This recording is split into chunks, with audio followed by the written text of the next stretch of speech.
Let's get it going. It's Game Day Winnipeg on Bonfire Sports. How you feeling out there? Bombers getting set to wrap up their preseason schedule and get 2024 started. Welcome inside Bonfire Sports. Darrin Bauming, the legend to my left. On the right side of your screen, Chris Walby. How you feeling, Chris? You like the new logo? I love the logo. Look, I'm wearing the hat for beautiful, and has bombing, and has bonfire. It really plays into it. Hey, listen, what a great day to have it. I mean, I'm glad they're not playing in this weather. It's miserable outside. It's wet. It's damp. It's cool. But tomorrow, it's supposed to be beautiful at Princess. It's called Princess Auto right now, the stadium, Princess Auto. Yep. Yeah, I just want to make sure I had that correct. So, yeah, I think it'll be a fun time for fans to get out there and see the revamped version of the Bombers, as it were. You know, it's going to be interesting. Well, I'm glad you mentioned that it's crummy out today and that they don't have to play in this weather until the weather is better tomorrow. This is what we're going to do all season, as we've always done here. We're now in our 4th year of Game Day Winnipeg with Chris Walby and yours truly. We always do this live, 3 o'clock, give or take, coming out of Winnipeg Sports Talk with Hustler and Remus. So the day before the game, 3 p.m. live here on Bonfire Sports. And of course, it's on demand wherever you get your digital goods, as well as podcast and all of that. Afterwards, join me and Schnitzy for the postgame show, Game Day After Dark, immediately following every single Bombers game, home, away, game day. We are live. Chris, the Bombers aren't going to be dressing too many starters. Really, I don't think much more than a few. What are they trying to accomplish in this game? Listen, you know as well as I do, DB, you only got 2 exhibition games, so you've got to come. And like I say, it's last chance for romance with the club, and you got a time to play to stay. I want these guys to showcase. The first game they played guys in there, some of the veterans, and then they sporadically put guys in. The nice thing about this is there's a lot. This is a really, really rookie-laden, first-year-laden Bomber, lineup here, and they're giving them every opportunity to try and make this squad. I mean, you don't want to make a decision on a guy that's only had 4 or 5 reps. It's so difficult. So to me, I think this is a great decision by Coach O'Shea and the staff, allowing these guys to basically perform to the best of their ability to see if they can actually get a contract and stay here. Nobody wants to get cut. Yeah. And the weirdest thing is, 10 o'clock p.m., the night after the game, it's cut down. So that makes it even more difficult because in the back of your mind, you're thinking, hey, man, I could be going home right away. But I love what the Bombers are doing here, giving these guys a great opportunity to stand out and shine and make the decisions as difficult as possible for that coaching staff. Good decisions are hard decisions, right? When you got options there at some of these position spots where they need to find starters, they need to find depth, they need guys that can contribute and help win football games. I think some of those spots Winnipeg needs to identify is defensive back, kind of like every year, linebacker, especially with Adam Bighill starting the season on the 6-game injured list. Don't expect him to be that long on the 6th game, but they will save some money on the salary cap if he does miss at least 2 or 3 on that 6-game injured list. They're going to need defensive linemen, both on the inside and on the edge, following the retirement of Jackson Jeffcoat. I think they have a right tackle penciled in to start week 1, Chris, and Eric Lofton, replacing the now Saskatchewan Rough Rider Jamarcus Hardrick. But they need a kick returner. They need a receiver for Rashid Bailey and Janarian Grant, both with the Toronto Argonauts. So, some guys are going to have to do something in this game, and it's not going to be Zach Collaros or even Chris Streveler throwing him the football. I think that's such an interesting thing. I actually thought Streveler might get a quarter, but the fact that they're going with Terry Wilson, these guys are both big quarterbacks, tall. Looking over that line of scrimmage, you got Terry Wilson out of New Mexico, 6'3", and you got a guy they're really high on, and they haven't really seen much of him. He just came in later. And Darren Granger, who's Georgia State. I looked up at some of his stats there, DB. 63% completion rate, 57 touchdown passes, only 18 interceptions. He ran for over 2,000 yards. It's a guy that can get it done with his arm and his feet. I think the fans are going to really look at this battle for the number 3 spot. It's going to be really interesting to see who shines the most tomorrow. Terry Wilson's obviously got a little bit more. He played a little bit last game. This will be the first time under the headlights for Darren Granger. So, yeah, I'm looking forward to seeing the quarterback play. I wish the game was on TV. I know that off air I kind of blasted a little bit. We'll get it on CFL Plus. You're going to be able to watch the game. Yeah, I watch a little bit. And I understand what they're trying to do, and I appreciate that. I guess you get spoiled when you get to watch the broadcast and you don't have any interruptions. But you know what? Anything is better. And actually, if you don't, I just put it on the radio and listen to the commentators from either place. So fans should get excited. Like I said earlier when we opened the podcast today, the weather is going to be dandy. It's going to be beautiful out. Actually, we got a great weekend too. So I think that there's no reason for not to go down to Princess Auto Stadium, enjoy it. I know they have a pregame and they're offering pretty discount prices on dogs for the kids, cold beverages for the adults. So listen to this. Just get out there and enjoy it. Yeah. The Princess Auto tailgate area to the southeast corner of the stadium is where CGOB will be set up. I will be joining them for at least a stretch here to start the season. That's going to be a ton of fun. So roll through, say what's up. And then, of course, if you're not able to make it to the stadium, the game is on CFL Plus. It's easy to watch. You just go to CFL.ca and you're going to get the stadium's Jumbotron feed right on your computer or on your phone. And you'll hear CGOB as the host broadcaster for this game. So you'll know who's where as far as all of these young guys trying to make an impression. Chris, let's take a look at Winnipeg's rookie-laden depth chart. And we'll start with the defensive line. Chauncey Rivers, I think, is right there in the hunt to start at defensive end. Tanner Schmeckel, it's a big year for him. Great name, great football player. But as a Canadian and with Cameron Lawson on the 6th game and expected to miss a good stretch of the season, Schmeckel will be vital in helping Jake Thomas as a Canadian on that defensive line. Miles Fox was with the team. I think he dressed for a game or two as an American at defensive tackle. So there's some guys that are going to be fighting for that spot to help him out. Linebacker is an area the Bombers need help at. I know you like Moses, and Johnny Patrician is another player that the Bombers have really, really liked in training camp. Great on special teams, great at linebacker as well. With Adam Bighill on the 6th game to start the season, it will be Kyrie Wilson starting at middle linebacker, probably Brian Cole starting at weak side linebacker, but they're going to need some guys to step in and fill while Biggie is down. Yeah, I agree with you. And I know that Johnny Patrician is the guy they're really high on. We heard the coach talk about him, his work ethic, the way he prepares mentally. And that's the biggest thing. I mean, the game is very physical, as you know, but you have to have that mental ability to, know and recognize what's going on. And I wouldn't be surprised to see Johnny Patrician in the middle a little bit tomorrow too, because they're all trying to find that spot for Biggie. I like Dylan Moses. And the reason I like it, I like guys that come from what I call a first-class, university program. This Moses, Dylan Moses came out of Alabama. And, if anybody watches college football, university football, Alabama is like one of the perennial best in the world, right? They produced Forrest Gump. There you go. That guy's got speed to burn. Might get him in the lineup. But, he wouldn't even know. He just keep going. But, I like some of the guys they have here. Like I said earlier, I think it's a great opportunity for some of these young guys to step up. I think the fans will see a lot of Patrician. I think he's going to play a lot tomorrow. He's one of those guys I think is, I hate to say on the bubble, but he has a great opportunity. It's up to him to make it or break it now. So I want to see what he does. Moses, again, I mentioned, I like him. They got a lot of guys that are dressing like almost 11. It's 11 linebackers. They're trying to fill up that spot. I mean, obviously, Gauthier's out, Biggie's out, Kyrie Wilson's out. They're giving these guys every opportunity. Brian Cole's probably the only veteran in that group right now, aside from Cadwallader, who's more of a special team demon.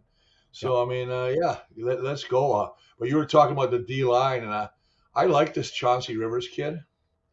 I like his story. I love the fact that I watched him on a Second Chance U in the football program. And then you got Miles Fox in there, Schmeckel, as you mentioned. I think he's going to have a big year. I didn't realize he was that big. 6'2", 300 pounds. For some reason, I didn't think Schmeckel was that big of a guy. But, man, 300 pounds, he's obviously put some weight on. He's got some strength. And as you so eloquently put, I think Schmeckel will have to be a very important cog in there, as you mentioned, to back up Jake Thomas and stuff in there. Yep. So, yeah. Young player at 24 years of age that the Bombers have really liked since they drafted him out of the University of Regina, and tons of upside on Tanner Schmeckel as well. Brian Cole is an interesting one, Chris. He wears number 41, and he was a linebacker for the last, year plus with Winnipeg. And now they've kind of got him into a hybrid defensive back role. So is he an option at safety? Is he an option at the dime back spot or the strong side linebacker spot, which is a DB spot, a defensive back spot? He's definitely going to be somebody that will fill in and can play linebacker, but I'm going to be watching 41 in this game and frankly all season, because he is such a versatile athlete, 207 pounds, and kind of like, they call it a tweener, right? It means you're in between kind of body types or position groups, and Brian Cole showing incredible value to this Blue Bombers defense as, somebody that can kind of play everywhere. On the defensive back, go ahead. Yep. I was just going to say, you hit it on the head there, versatility. The fact that he can play. We haven't talked about Brandon Alexander. I don't know how much he's had in training camp, if anything. I haven't really heard much about zero. There you go. Yeah. So, obviously they're looking for somebody. I know Brian Cole, and I'll finish up with this. He's made his mark where most rookies have to make their mark, and that's special teams. He is a demon on special teams. He runs through people to make the plays. Yeah. So they like his work ethic. They like his smarts. And I can see him. You know what? Can you see him playing center field? Maybe he will be a guy that can play in that, that safety spot. But yeah, there you go, Phyllis. Smash the like, man. That's good. We love to see all those people online here right now with us. It's really good. I see there's a comment about, right tackle again with the Eric Lofton on offense. We'll cover him a little bit as we get into the offense. But yeah, it's great to have everybody on here. Yeah. Winnipeg Sports Talk family in the house. Sam Crow, Comet, Isha Boy Bruce, Scott, Barfly, everybody. Gregory, great to see everybody inside Bonfire Sports here. Thanks for joining us around the bonfire and talking a little football.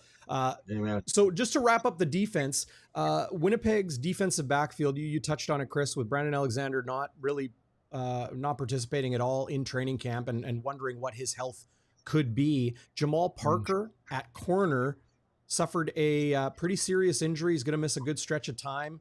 He started in the Grey Cup for Winnipeg at corner. Tyreek McGee has been very good in training camp. I'll have an interview up with him on Bonfire Sports tomorrow.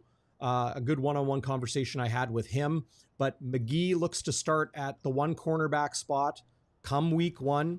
Tyrell Ford, the Canadian, last season with the Green Bay Packers in the NFL, looks to start at the field side cornerback spot as a Canadian. Of course, this will be CFL All-Star Evan Holmes' spot at halfback, and this will be my favorite player on the defense, Dietrich Nichols, CFL All-Star. That's his spot at halfback. So safety and the dime, the strong side linebacker, are interesting defensive back spots because you got Jake Kelly, a Canadian second-year player. You've got the Hallett brothers and Nick healthy right now and probably will start at safety. And then, of course, Reda Kramdi, of course, who took that dime back spot last season. He's probably going to start at strong side here. So Cole will be at weak side and Kyrie Wilson at middle linebacker. So Winnipeg really needs to just get an analysis and a read on some of these young players like this number 2 Ford, the American, McDougall being a Canadian, but Norman, Dandy, Griffin, Hackett, Lua, Bonds, all of these guys are fighting for jobs in the Blue Bombers defensive backfield, and some of them kick returning as well. We'll get into that in a second. The offensive line, look, This is all young dudes except for Liam Dobson, who will be the Blue Bombers starting left guard come week 1. But Chris Kolinkowski will start at center, but they're going to give Dobson some reps there. I think that's a smart move, Chris, to ensure that your contingency plan at center has got some comfortability there going into the season. Well, you have to. Obviously, center, obviously the captain of the O-line, making all the calls, recognizing the defense, shouting it out to the rest of the linemen.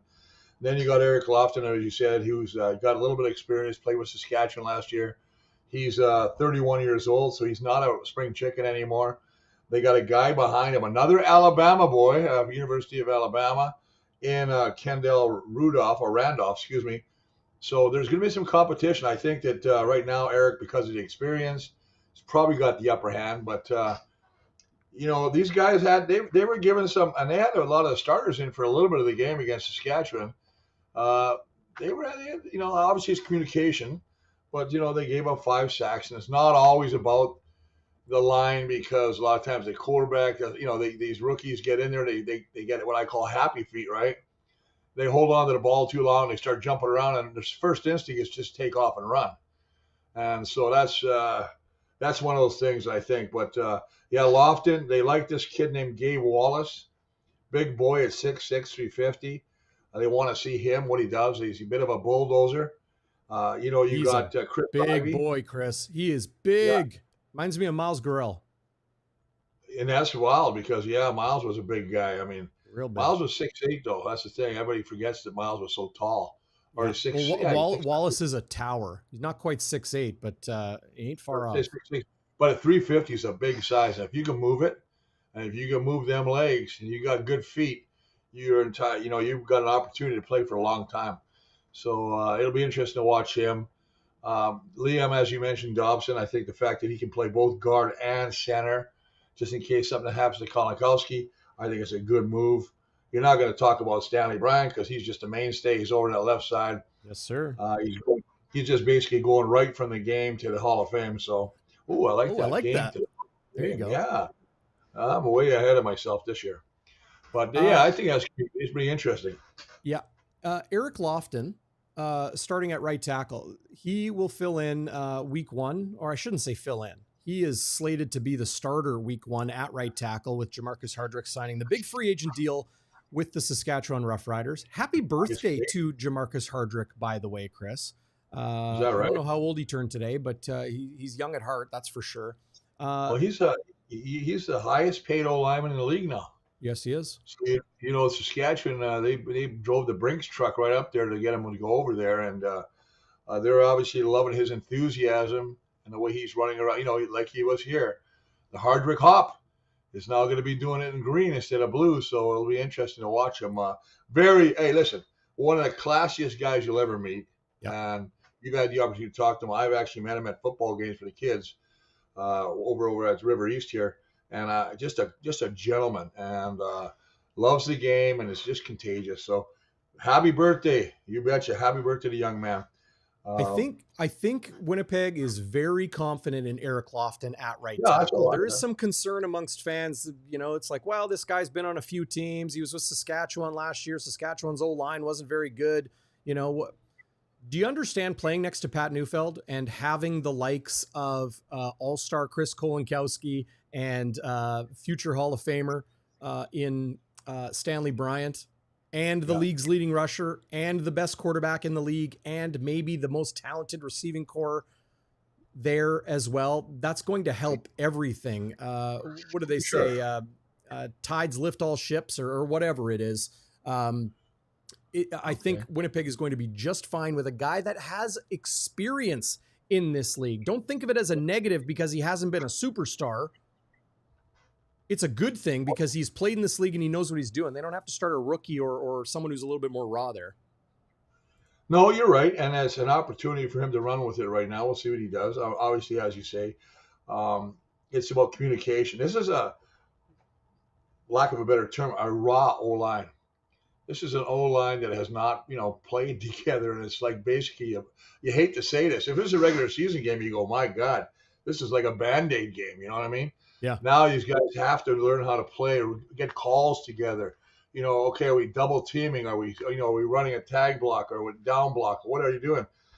That's the biggest thing, communication. And if you look at Calgary, and we will look at Calgary a little bit, they're dressing a lot of their vets. Whether they play a lot, that's another thing. But you saw them against the BC. I watched some of the highlights against BC, and boy, I tell you, they were in BC, and they basically knocked the crap out of BC. So Dave Dickinson's quite happy with his squad, even though he's missing one of the best in the league, and Malik Henry, who unfortunately suffered that knee injury, is gone for the year. That's going to hurt him. But anyway, that's Calgary. Bye, Calgary. Take your horse and ride it out of here. We're looking at the Bombers right now, right? Let's do that. That's right. SK, who came over on the Winnipeg Sports Talk raid. What's going on, SK? Says he stepped away for a bit from Winnipeg Sports Talk, comes back, and he's got football talk. He loves it. He says, holy bleep, is that Chris Walby? Oh, yes, that's the legend Chris Walby. We've been doing this for years on Bonfire Sports. So be sure to hit that like button, subscribe if you haven't yet, and share it. Get it out there. Tell your friends. We got this live the day before the game, 3 p.m. Every single game, pregame, postgame, live, always here on Bonfire Sports. And we'll do it all season long. Derek Schmidt, you got my back. A rising tide lifts all boats. That's essentially that's the saying I couldn't remember. Chris, before we get into the Blue Bombers quarterbacking and skill position players on offense, running back and receiver, I'd be remiss if we didn't mention a sponsor that has just been huge for us to start the season, and that is Scotswood Links. 18 holes, well-developed golf goodness, spanning a landscape, a forest, and prairie meadow, just 30 minutes outside Winnipeg. Just look at that golf course. I've played it for years. It's beautiful. And in talking to my friends there, that, a family-run business, the course is in great shape. The greens are, quote, in fantastic condition. They've made countless renovations and enhancements to Scotswood Links over the years, Chris, which is just awesome. Beautiful new clubhouse, restaurant and lounge, perfect patios just to kick back with your friends, impressive banquet facilities. My good friend Justin and Steph got married out there recently. Beautiful day we had there at Scotswood Links. So your next special event, you can hit them up.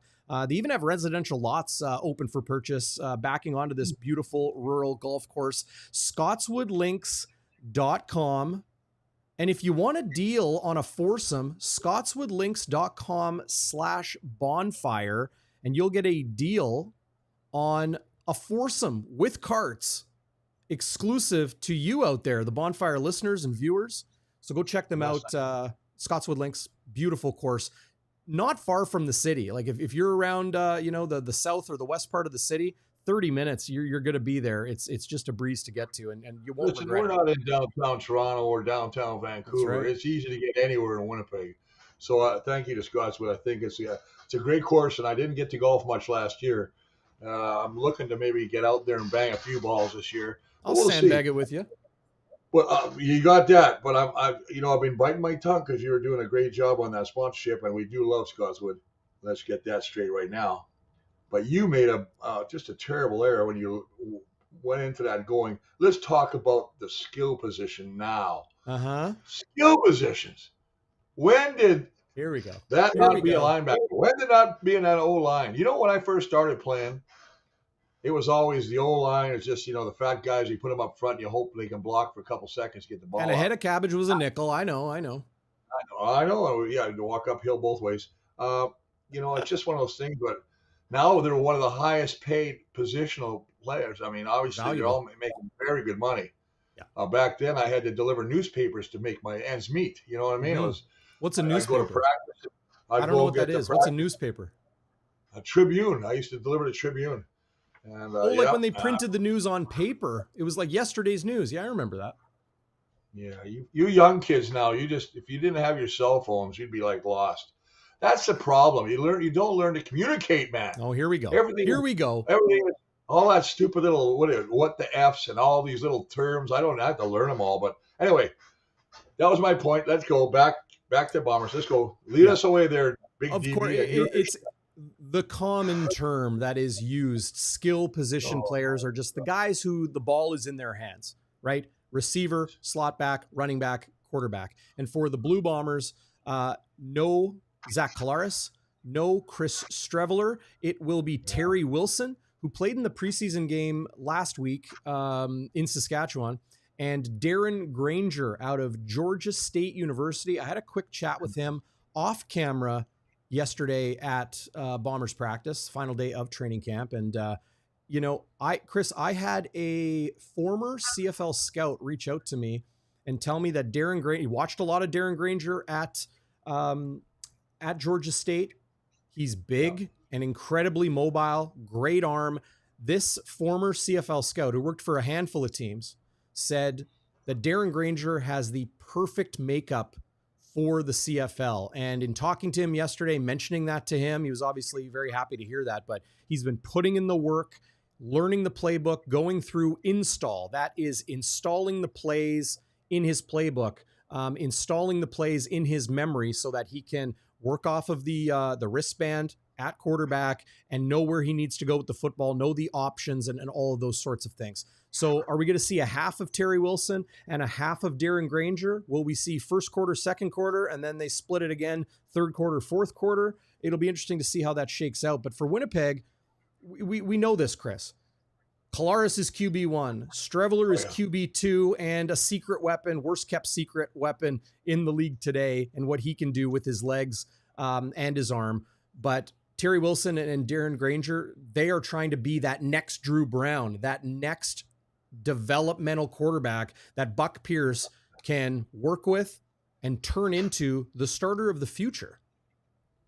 Yeah, you know what, you hit on the head. I think they have to split the reps, because right now, obviously, with Terry Wilson getting some reps in the last game against Saskatchewan, he's got a little bit of a lead on the newcomer, Darrin Granger. And it was a good question somebody put up there, and I don't know who said it, but I was reading it in the comments. And again, I appreciate all the comments about how many practices has Darrin Granger had. And, you're there every day almost. How many? He had 5 practices. Thank you, DB. That's good. So, but they like him. The Bombers don't want to miss an opportunity here. You hit something very key when you say a scout's talked about this guy and what he's done at Georgia State. The fact he's rushed for over 2,000 yards, he's thrown for 50-something touchdowns, doesn't turn the ball over very often. So that's one of the things. It's just great. I think you have to look at him. The Bombers aren't going to give him a quarter and go, okay, he didn't show us much in those, because what if the other team's on the field and you only get like 6 or 7 offensive plays in a quarter? When the other team controls the time of possession. Mm-hmm. So you have to give them an opportunity. So I think that the way the cards are dealt right now, I like what you just said. I think they go with a half to half, depending on how they split it up is going to be interesting to watch. Yeah. Nearly 350 people watching live right now to Bonfire Sports. Game Day Winnipeg. We do this live the day before every game. Home, away, preseason, regular season, postseason.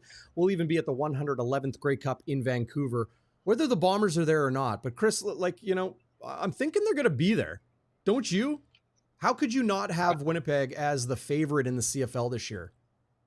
Well, I'll tell you what. They've got the guy that I think is like, yeah, you can talk about the Dembskis and you can talk about Oliveira and all these other guys, but if you don't have a guy pulling at the straw that stirs the drink, the man in his 13th year who looks better, and Zach Collaros, he just does a good job. He's so bloody 13. Smart. Him and about 13th year, that blew me away when I looked at that too, right?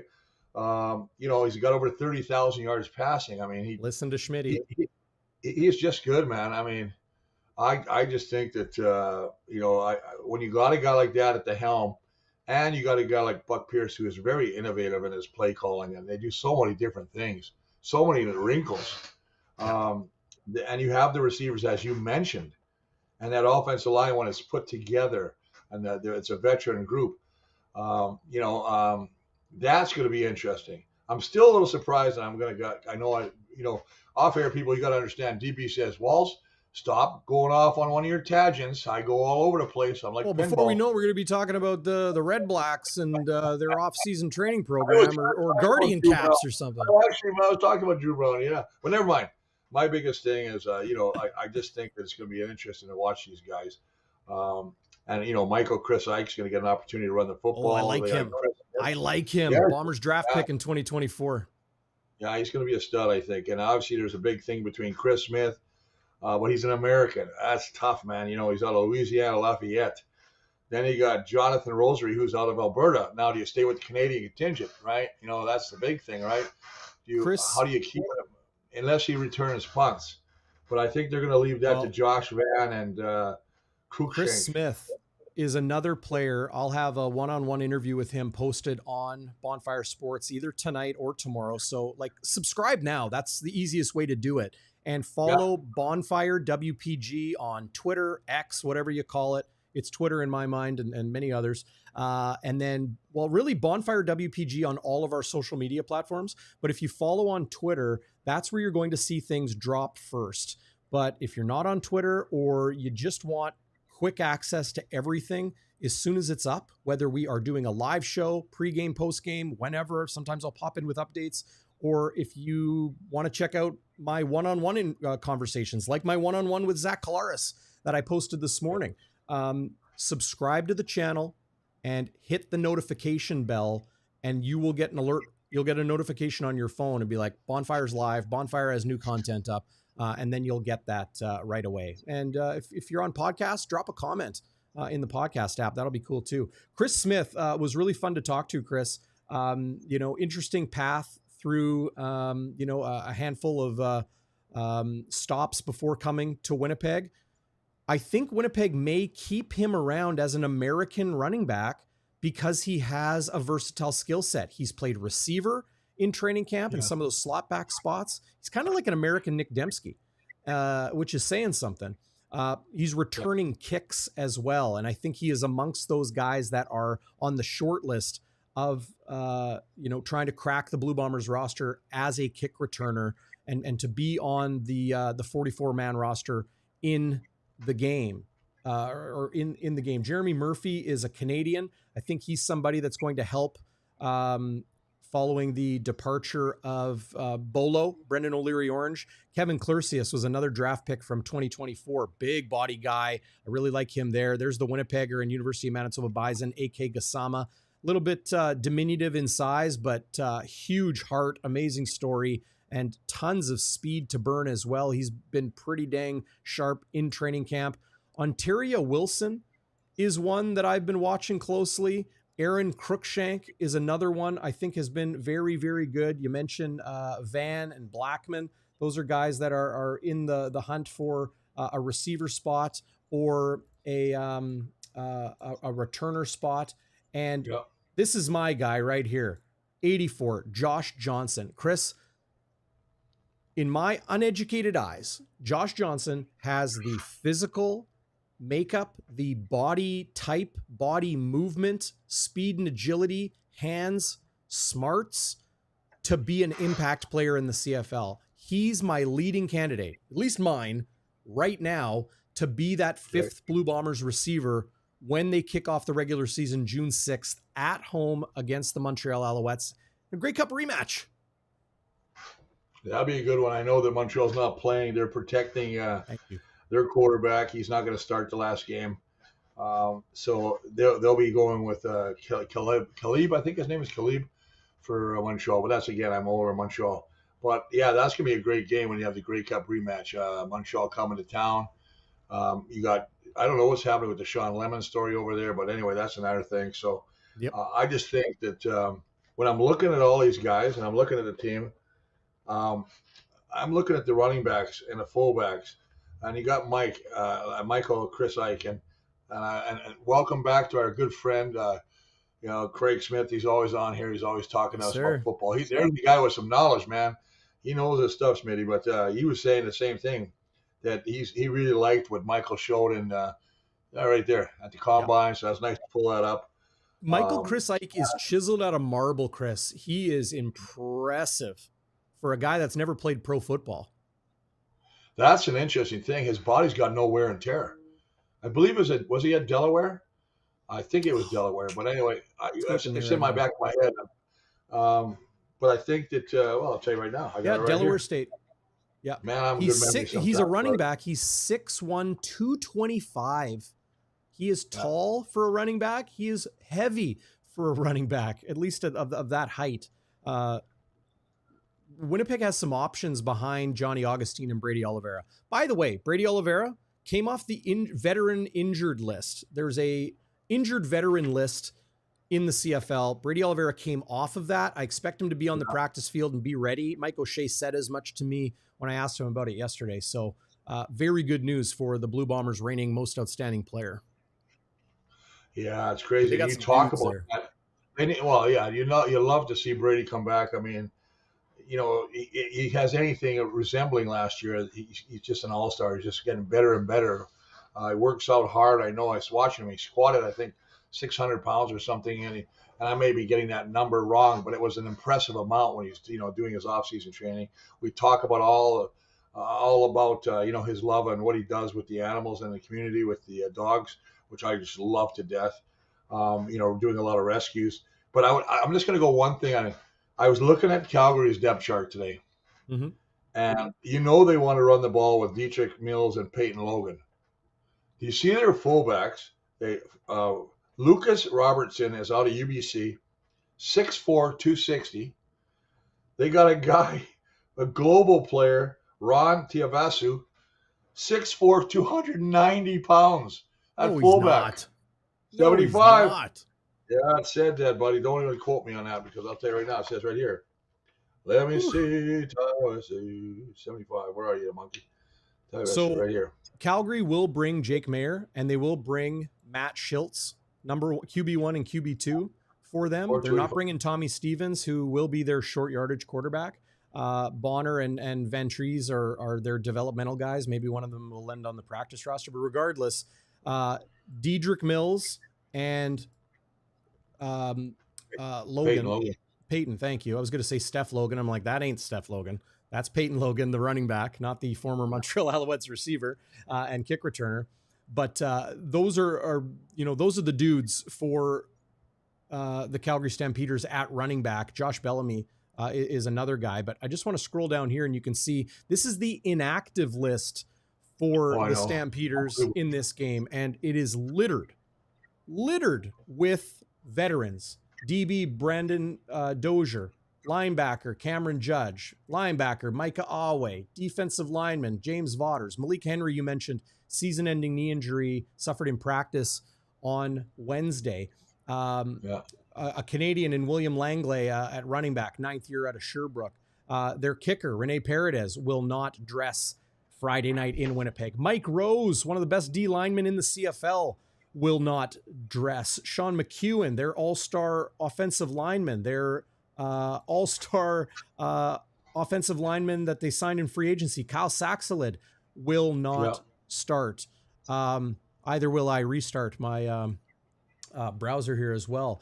Cole Tucker was an American that really popped off the page last year. And then one of your favorites, Chris, Julian Hauser, will not dress for the Stampeders on Friday in Winnipeg either. So while Winnipeg's going entirely young dudes, Calgary's going heavy young dudes to kind of, it's very different from your days, Chris, where they played. Didn't you play like 4 preseason games? And you guys would, you were starters and all-stars. You'd play every game. We played every game. And you know what? A lot of times, Cal Murphy used to make me dress for every quarter too, which used to drive me crazy. But I'll tell you another thing. I was watching in Calgary, Dave Dickinson talking at his press conference today, and he was talking about the one guy that Auden Tate. The Calgary Stampeders are really trying to find that receiving core now. So they lose Malik Henry. Now they got this Auden Tate, who's an NFL pedigree. They really want to see him play. He tears his ACL. He's out, or not ACL, Achilles. He's done for a long time. So 2 big receivers, 2 threats that Dave Dickinson and the Stampeders were really looking forward to see play are not going to be there. So you can see their lineup is basically, you got Clark Barnes and Eccles. Yeah, they got, Mark and Mitchell and Odoms Dukes and Jalen Philpott, but they had to actually sign Colton Hunchak back. They just signed him today. He was retired. They brought him back. He's going to play. Yeah, you lose a guy for the year as good as Malik Henry is. Malik, they say, is just, they had him pictured up as an MVP type year. Great speed, great hands. That's a huge loss. But you can see Calgary, they're set at running back. They're not going to even touch anything with Mills, Logan, Bellamy. They got what they need. They got great linebackers. They're just looking for certain positions. Same as the Bombers, just different ways. I mean, I think when I watched the Bombers play against Saskatchewan, you could tell it was a bunch of rookies were making mistakes, and especially in the secondary. They got burned for a couple big touchdowns. I think the kick covers were a little bit lacking. Yep. They're lucky they got a holding call, the one that was returned for 75 yards for a touchdown. And I just didn't think they were very productive on second down. They were 7 for 20, and that's not like this team. And I know it'll get different. I know you got new quarterbacks, and you know it's not going to be like that with Zach when Zach's back there, or even Chris Trevler. So I just found it interesting. So.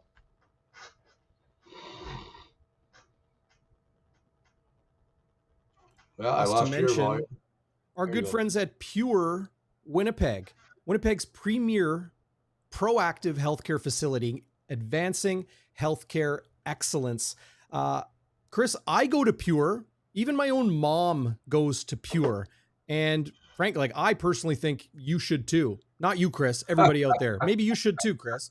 The team there, the team there is outstanding. Like, you'll be in the best hands for whatever care your health may need, be it physio, occupational health, strength and conditioning in their top tier gym facilities, or if it's family or specialized medicine, Pure will take care of you. They even have a minor injury walk-in clinic now as well. So you don't have to wait at Pan Am or go to the emergency room and be there all day and all night. Check them out, purewinnipeg.com. They are at 1129 Empress. They got a new physio location on South Pembina as well. And they're right by Garbage Hill on Empress. So medical, wellness, strength and conditioning, occupational health. There's a shot of their beautiful gym. No, that is not the former IG Field turf. New turf put in at Princess Auto Stadium now. That is Pure's beautiful gym facility, and that's just a part of it there. So go check them out. Great people. They will take care of you.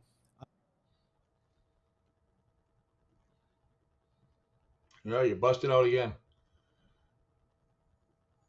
Your volume is gone there, DB. Are you telling me my mic was muted that whole time? No, just at the end there. Oh, just at the end. Just at the end for a couple seconds, yeah. All right. It's interesting. I don't know if you have Craig Smith's email, but he's asking, obviously you can read him in the comments, he's looking to get the depth charts, which I love to get. Yep. And I'm on DB every game day before. Give me them depth charts. I need to see the depth chart. You're incessant. And I write down everything, especially. I email them to you before I post them on Twitter. So like if you want those depth charts, just find me on Twitter at Darrin Bauming. You'll find links to everything on BonfireSports.ca in the video description, the podcast description below. We'll get you covered. But yeah, Craig Smith, we got you for the depth chart. Just send me a DM and we'll hit that up. Yeah, Matt Hyman says the Walby Show. Let's go. It's all you, Chris. And Matt, where do you want to go now? Yeah, I think we should just talk about. What do you want to talk about? The kickers? No, I don't. Actually, that's one thing we have that's very solid. I think we're very lucky having Sergio Castillo and Jamison Sheehan. I think they're really interesting. Now you got the punter out of Toronto, Dante. Mastro Giuseppe. You nailed it. I love it. Isn't that something, eh, buddy? Yeah. Yeah, he's gonna get some punting practice tomorrow. Get an opportunity. He's from the University of Toronto. It'll be interesting to watch him. I find sometimes, as you well know, some of the names, that's why we're laughing at it, because most of the time I'll mess it up pretty bad. So I apologize in advance. Yeah. Some people asking about Adam Bighill and what his potential timeline might be for a return. We know how Mike O'Shea handles injuries, right? He will really not reveal any information, or if he does, very minor information. You have to read between the lines and kind of just figure it out. This is what we know about Adam Bighill, okay? I know he's in good spirits, and we know this isn't a long-term injury. It is not a long-term injury. He is on the 6-game injured list to start the year. That does not mean he will be out the entirety of those 6 games. So I expect him to be back at some point within the next month. Yeah. Will it be a month? Will he miss 4 games? Maybe. But I expect him to be back within that time frame. He might just miss a game or 2. So you know as well as I do, they're not going to bring him back unless he's 100%. The thing people have to factor in is he's 35, 36 years old now too, right? Mm-hmm. So you want to protect your these valuable players, and he is a valuable player. But if you bring him back and you lose him for longer than you wanted to, then it really hurts you. So they're always going to err on the side of caution. Mm-hmm. So it may be longer than earlier. But in fact, it'll be interesting because one of the things I've always said, I know Adam's not in any trouble. Adam's just too smart. He's too good. But I've seen this happen time and time ago, and on other teams as well. And, there will be a great player, and he gets hurt, unfortunately, and another guy comes in and starts to stand out, and they can't wreck that chemistry they got with a new kid or a new person. And next thing you know, he's in there, and the other guy might get traded. And I can think of Willie Pless. I can think of guys that played in the league that were really good, and the head coach has said, "Oh, we got to go another way now." So, again, Big Hill's got nothing to worry about. Biggie's, he's one of those guys who keeps himself in tremendous shape. He's healthy. I've never seen it. He's stocky, yet he's so flexible. Like I got the flexibility of a 2x4, and he's like all over the place. He can really stretch. So I mean, Nadia Kaminsky, I'm not. Yeah, I don't even want to touch that one. I don't want to touch it. Okay. So she got a perfect 10 though. Just before we wrap things up, as we've gone through the defense, we've gone through the offense, some of the rookies and newcomers that were looking to make an impact, some of those Canadian draft picks from 2023 and 2024 that have been impressive through training camp. Winnipeg's injury picture, we've covered all of that. I want to look ahead to the 2024 season, Chris, because Friday night is just the final preseason tune-up, as you see at the top of your screen there, May 31st. At the newly coined Princess Auto Stadium. But once the regular season starts, I love that the CFL did it right. There it is, June 6th, week 1, Grey Cup rematch at the Madhouse on Matheson before the Bombers head on the road to Ottawa, home to BC. That'll be a huge early season tilt between what many people believe are the 2 best teams in the CFL, definitely the 2 best teams on paper in the West Division. And then wrapping up June with a game at Calgary and then a couple home games against Ottawa and Calgary. You just look at the strength of this schedule. Montreal, defending Grey Cup champs. Ottawa, still growing. Drew Brown could be a real catalyst for them. BC, Calgary, Ottawa, Calgary. Winnipeg should come out of these first 6 games of the season in good shape, don't you think? I would think so. I mean, I think I was a little, again, it's preseason, so I don't want to put too much stock in it. But watching the game with Calgary, BC, I wasn't really impressed with BC in BC. And you'd think they would have put a better effort forth. But again, season, and BC was playing a lot of rookies, a lot of new players, a lot of mistakes on the field. And Calgary was taking advantage of it. Calgary went with a veteran squad again. So I just think that, do I think BC is tough? Absolutely. You got VJ, Vernon Adams is a stud. Vernon Adams Jr. is a stud. They got some great players. Dominic Rhymes, all these. Oh no, Dominic Rhymes back in Ottawa. That's right, isn't he? I think he's back in Ottawa. They're a little thin at receiver. Anyway, yeah. I think Calgary will be a good team. I'm always curious to see what Edmonton and Chris Jones does. I think McLeod Bethel Thompson is going to make Edmonton a good team in the West. Yeah. I don't know about Calgary though, Chris. Is Jake Mayer going to be a reborn quarterback? Well, he didn't have that shiny penny worn off him on the second year. He didn't have that great a year last year. It's funny. I was reading some of the stuff in Ottawa, and you're talking about a guy that used to play for us last year. He threw 9 touchdowns, no interceptions in the aforementioned Drew Brown. He was 4 of whatever. He didn't have a great first quarter with Ottawa. And it's one of those things where they made comments about him because they put Crum in there. I think it was a backup Crum. I think it's his backup, and he really did play well. So Crum back. But again, like I said, you got to put all this in, and it's like Danny Huckluck used to say: you put in a bag, you shake it up, put them all in there. When you throw it out on the ground, you see what sticks and what goes. So, I mean, I think that that's exactly how you drive. You describe preseason. It's a whack job of players. Oh, I shouldn't say whack job.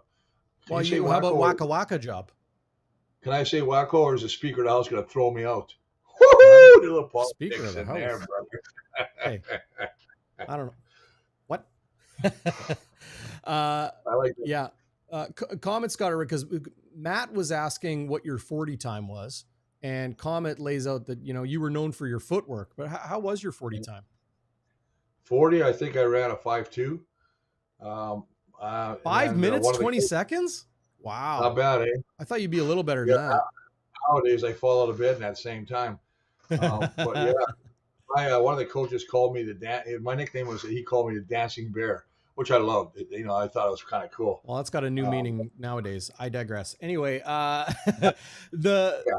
the Blue Bombers' second 6-game stretch of the season from mid-July through August is at Saskatchewan. So great to have a summertime road trip opportunity to take on the Rough Riders in week 7. Then they go to Toronto for week 8 action. And of course, there will be no Chad Kelly, no chance for week 8. He'll miss 9 games at least. And then a home game against the BC Lions. So 2 home games against BC in the first half of the season for the Blue Bombers is interesting. Definite advantage for Winnipeg to get those 4 points of opportunity against a strong team. Then they'll have their week 10 bye. I wanted to get your opinion, Chris, on the Bombers' 3 byes landing week 10, week 15, and week 20. So none in the first half, 3 in the second half. But then they wrap things up in that second stretch of 6 games at BC. So it's essentially a back-to-back. Home to BC, bye week at BC. Another advantage for Winnipeg in preparation. And then coming back home to face Bo Levi Mitchell, quite possibly, and the Hamilton Tiger Cats before we get into Labor Day and the unofficial second half of the season. Do you like those bye weeks? No. I think that, it's funny how they worked that out. And I think some team played last year and had 3 bye weeks in the first 10 games or something. It's ridiculous. I understand these schedulers have a lot to work with and events and making sure the field's available and all that kind of stuff. But it seems like the Bombers every year get one right around the 20th. One of the last games of the year, they've always got a bye. And we've seen it where they've wrapped up first place and they're off for a week and they come back and then they got another bye, and then they go into the playoffs. They got another bye, and that's good for health reasons, I guess. But you'd think they'd have something in the first 9 games, one at least. You know what I mean? And I'm thinking that selfishly, so I can go to the lake. Sorry. Yeah, I know. I'm not even gonna lie about it, brother. I'm just going to tell you the truth. I need to get me my vitamin D from the sunshine. Yeah, vitamin D, more like vitamin B for the cold one in your hand. Yeah. This weekend's going to be beautiful. I'm telling everybody, again, get out to Princess Auto Stadium. Take advantage of that pregame, as you mentioned. Yeah. Good prices for the kids and the parents. And good. I think it's going to be an exciting game, buddy. I think it's going to be an exciting game. Yeah. I just want to say, I like the 3 bye weeks late in the season. I think, look, you played the game for nearly 2 decades, and you called 10 Grey Cups on CBC with, some of the greatest to ever do it. On the field and off the field. Now you're stuck with me. But I like the 2 bye weeks late in the season because it gives them an opportunity to get as much rest as possible late in the year when they may need it, right? If you got, guys that are nagging through things, you could maybe sit them a game and then get a bye week in there and they come back pretty fresh. I think it's not too bad to go week 10, 15, and 20 for those bye weeks. Of course, September 1st, is the Labor Day Classic in Saskatchewan, 6 p.m. start, Winnipeg time. Keep an eye on that clock because of Saskatchewan and their goofy no daylight savings time. I say it's goofy. It's probably the right way to do it. I'd get rid of it altogether. But again, that's a topic for another show. Back home on September 7th for the Banjo Bowl. The game is sold out. I think the only way you can get tickets is if you buy season tickets or like a 3 or 5 game pack. So bluebombers.com/tickets. You can also call Carol and the team at the Blue Bombers store and at the office. And then coming out of that second bye week at Edmonton, home to Edmonton. So a home and home against Chris Jones's Edmonton Elks, traveling to Hamilton, home to Toronto in mid-October, and then a bye week, and then on the road against the Montreal Alouettes. So lots of East, 3 games, final games of the season, East Division matchups for the Blue Bombers. But that's a look at their regular season schedule. Of course, the division semifinals and the division finals will be on Saturdays again this season. And then the 111th Grey Cup in late November in Vancouver. Beautiful dome there. Maybe they'll even have the roof open for the game. I think they got what? I think this next game who's got 50 Cent? One of the teams has got. Yeah, they BC. sold Chris. They announced 50 Cent doing their pregame or halftime or whatever for this final preseason game. They sold 17,000 tickets in 24 hours after that. Well, isn't that smart? I think that's just the guy. I mean, the owner is smart. He's doing a great job of first off. He is doing a great job of making it, appealing to the young and up and coming fans. And obviously 50 Cent is, I don't really watch a lot of him, so I haven't seen him. I know he's got some good songs, but I'm more into, Garth Brooks. You give me Garth Brooks, I'm there, baby. I'm there. Garth. Thunder roll. Huh? Yeah, I like Garth. Yeah. Well, you got friends like me in low places, That's right. Where the whiskey flows and the beer paces. Yeah, all of those things.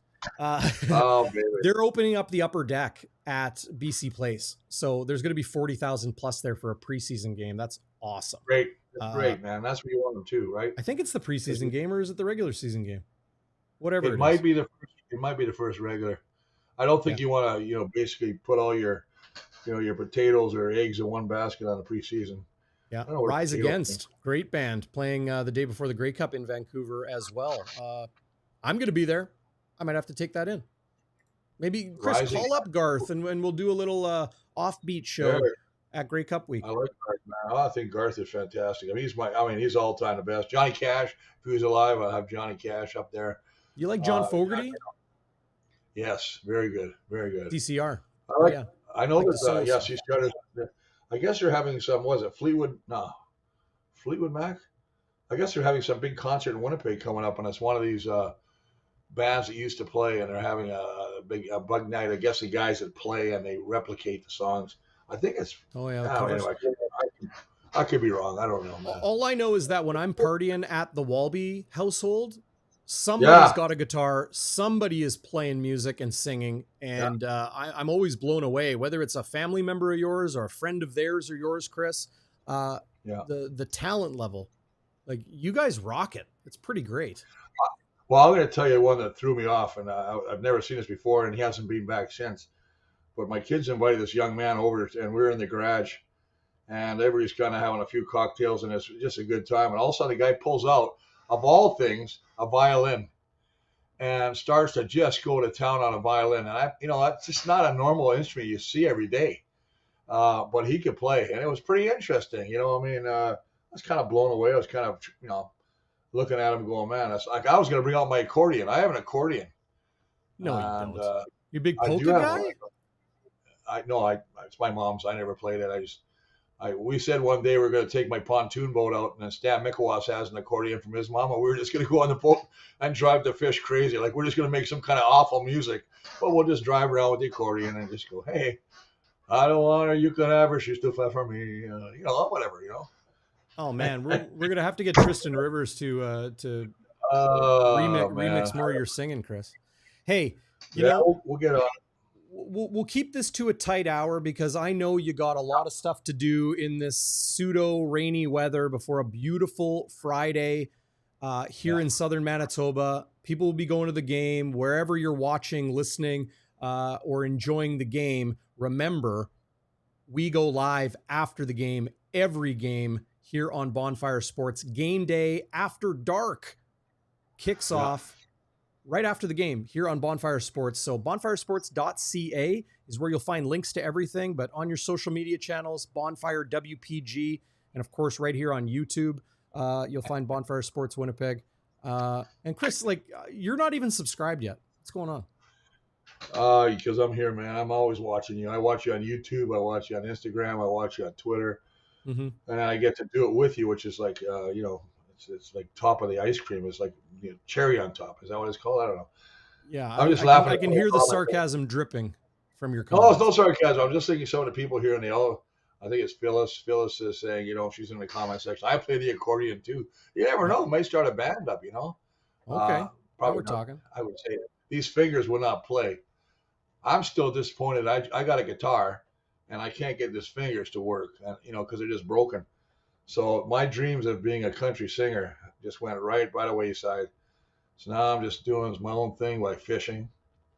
This is a T-shirt from, I don't know if you can see it. Oh, you can't. It doesn't matter. It says Alabama from an old player that used to play Frankie Smith. Frankie Smith played right tackle before I did at the Bombers. And we keep in touch, and he sent me a T-shirt. It's really nice, and thank you. Nice. It just says Alabama A&M Fishing Club.